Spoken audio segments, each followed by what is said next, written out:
I'm about to tread some dangerous ground. It's dangerous because I have people that come when something's in the news and they ask me a question.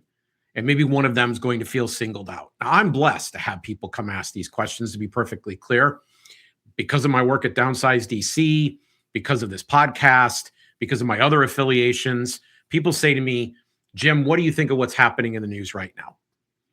And lately, some of the questions have been disturbing to me. The biases that come packaged with them. And I want to take a moment to address that. I'm Jim Babka. This is Instant Grace, a mini version of Grace-archy. And I would compare it to the following analogy. So I want you to imagine a patient who has been eating very, very poorly, comes to meet his doctor. And his doctor says, well, the solution is that you need to eat differently. You're going to have to go on a diet. And the patient's immediate response is, Doc, don't you just have a pill? Because I'm not planning on changing my diet. The doctor might say, but if you continue to do this, you're going to continue to have all the negative side effects that brought you here in the first place. Yeah, doc, really, can't you give me a pill? This is the thinking that's being applied to a lot of what's happening in the immigration issue. And I want to take a moment to address it and simply say that Alex Peretti and Renee Good and the ICE and Border Patrol officers that they encountered should have never met. They should have never crossed paths. They should have never intersected their lives. And these people should still be alive today. The other people should not have participated in killing another human being. This would have never happened. They would have never crossed paths if we treated freedom in the Constitution, if we let alone practice human respect the way we should. So let me break this down for you. So someone comes to me and says, this is the way this normally plays out. I understand, Jim, that you're a libertarian, you don't agree with ICE, yada, yada, yada. Okay, they push all that stuff off to the side, and then they say, but what would you do now? What would you do now? In other words, we don't want to reform any of the things we're presently doing. We'd like to stay on the same diet, please. We just want a different outcome. What is the tweak you would do in the policy? What's your magic pill that's going to make this all better? So as best I can, I'm going to tell you what the pills are, because there are some pills, but they all kind of really involve a change of diet. So I'm going to put at the top of the list welfare. You should not get welfare when you come to this country. Now, it would be easier to make that the case because we also have equal opportunity in our Constitution to simply say nobody gets welfare. And I don't believe the federal government has any constitutional role in welfare. You can go ahead and show me. You can point to the general welfare, which basically means the rest of the Constitution doesn't matter. We can just decide anything is general welfare, and then we don't have to follow any of the prohibitions, the attempt to bind down the power of government that the founders intended. Chuck them all and say it's general welfare. But in what we should be doing is saying welfare is wrong. The federal government should not be involved in taking money from one group of people and giving it to another group of people it chooses.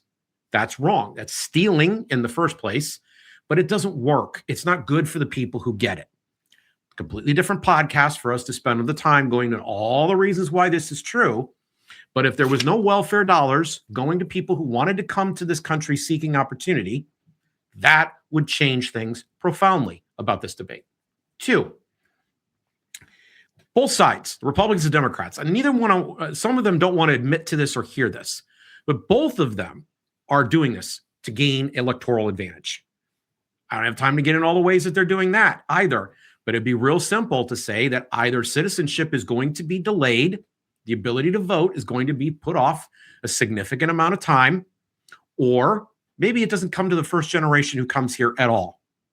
And it's not the end of the world that they cannot vote for our political leaders, but that would change the political climate and end the debate over those questions, and it would dramatically reduce the tensions that are currently present, that are being driven by both of the major parties at this hour. Third, if you've taken off those two things, you would want people to come here because everyone who comes here is contributing to the pie. They would have to. The only way that they could be here is to contribute to the pie. They need to eat. They need to work.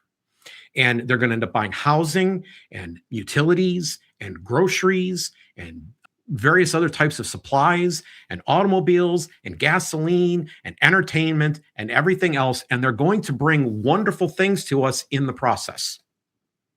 They do. They brought us Nobel Prizes.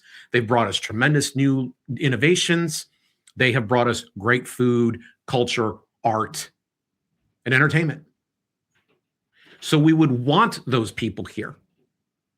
You see, last, ICE is unconstitutional and simply shouldn't exist. And we've only had it. Listen, folks, we've only had this since 9/11. This was a relic of the 9/11 terrorist attacks. The entire Department of Homeland Security was invented by the Bush administration as part of the response to the 9/11 attacks and the subsequent global war on terror. We lived without it for well over 200 years. We would be better off, frankly, especially given recent events, living without it. Those are the remedies that the doctor would recommend. I'm not going to try to figure out how you can make your policy more palatable to the people who oppose it. And you should stop doing it too, because in doing so, you've forgotten everything about who you claimed you are. That's the doctor's remedy. And I'm Jim Babka. Thanks for watching.